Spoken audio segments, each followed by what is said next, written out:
menganalisis fenomena pembelajaran di kelas PKK 01 Universitas Negeri Makassar.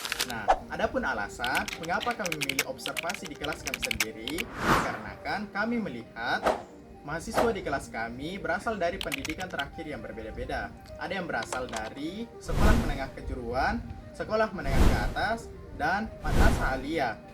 Selain itu, setelah beberapa lama kami saling bersama dan saling berinteraksi satu sama lain, kami pun dapat melihat beberapa fenomena yang cukup menarik di sini.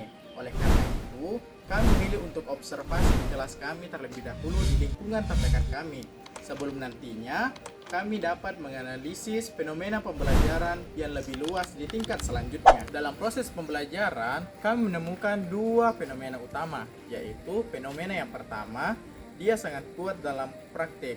Nah, yang dimana yang saya maksud di sini termasuk adalah menjahit, membuat pola, dan menyelesaikan praktikum-praktikum lainnya. Nah, selanjutnya akan tapi kesulitan dalam teori. Nah, teori yang saya maksud di sini yaitu seperti pelajaran-pelajaran yang lainnya seperti teori warna, teori produk, atau mata kuliah yang lain seperti matematika, PKN, dan sebagainya. Nah, fenomena kedua, ada juga mahasiswa yang sebaliknya, lebih unggul dalam teori, cepat memahami konsep baru, tetapi membutuhkan waktu lebih lama ketika masuk ke praktik.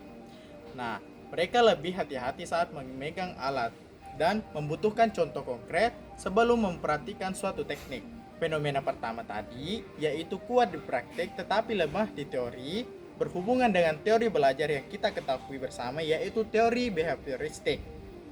Nah, teori ini menjelaskan bahwa pengalaman dan kebiasaan sangat berpengaruh terhadap kemampuan seseorang. Mahasiswa dari SMK sudah dibiasakan dengan praktik sejak sekolah, sehingga keterampilan teknis mereka lebih kuat, namun mereka perlu waktu untuk membiasakan diri dengan materi teori yang lebih abstrak.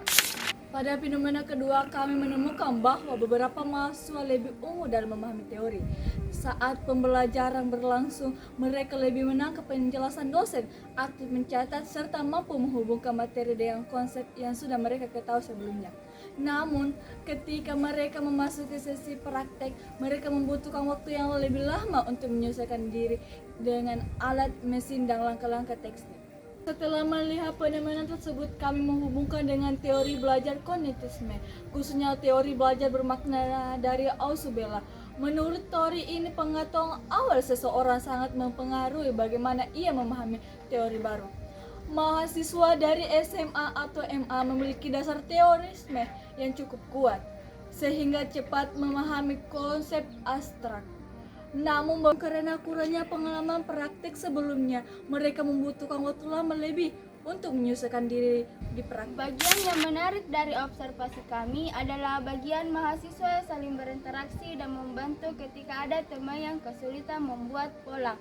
Nah, mahasiswa yang lebih mahir dalam praktik langsung membantu memberikan contoh, dan sebaliknya ketika ada teman yang bingung memahami teori, mahasiswa yang kuat dalam teori akan menjelaskan ulang dengan cara yang lebih mudah dimengerti. Fenomena ini saling membantu sesuai dengan teori konstruktivisme dari Vygotsky. Teori ini menjelaskan bahwa belajar terjadi melalui interaksi sosial, diskusi, serta bimbingan dari orang lain, termasuk teman sebaya dan dosen juga memberikan scaffolding, yaitu membantu bertahap sehingga mahasiswa dari latar belakang yang tidak berbeda tetap bisa berkembang bersama.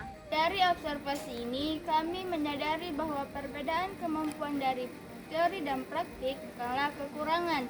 Justru perbedaan ini membuat proses belajar menjadi lebih saling melengkapi, saling menguatkan, dan belajar sesuai gaya belajar masing-masing. Demikianlah analisis pembelajaran yang kami lakukan di kelas PKK 01.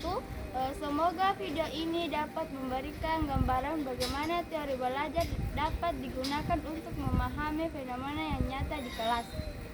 Audio Jungle.